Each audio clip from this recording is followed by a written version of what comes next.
Good afternoon. My name is Brigit Hurley. I'm with the Children's Agenda, which is the anchor organization for the Kids Can't Wait campaign.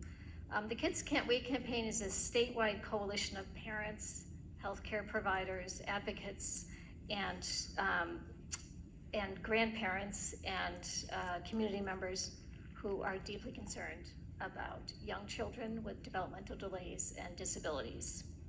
And I come to you today with three messages that are reflected in my testimony that you all have, but I want to make them very clear. Number one, there are too many children in New York State waiting too long for developmental services.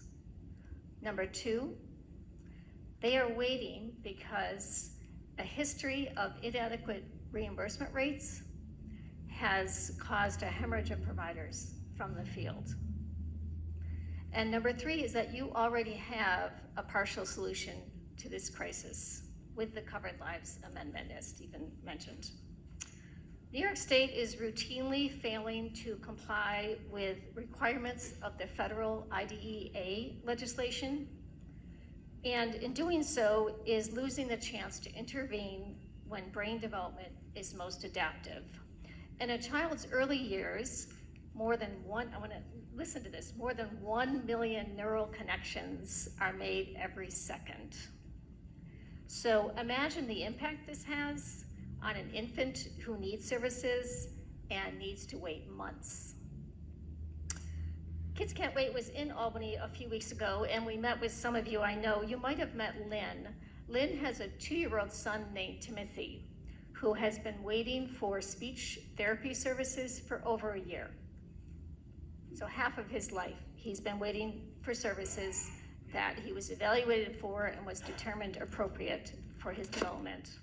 So this delay is of course going to impact Timothy, but it is also going to affect New York State taxpayers, likely in special education services needs for the rest of his school career.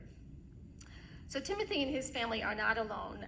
In 21-22, 47%, this is similar to what the comptroller found, 47% of eligible infants and toddlers experienced delays in receiving therapies beyond the 30-day deadline required under federal law.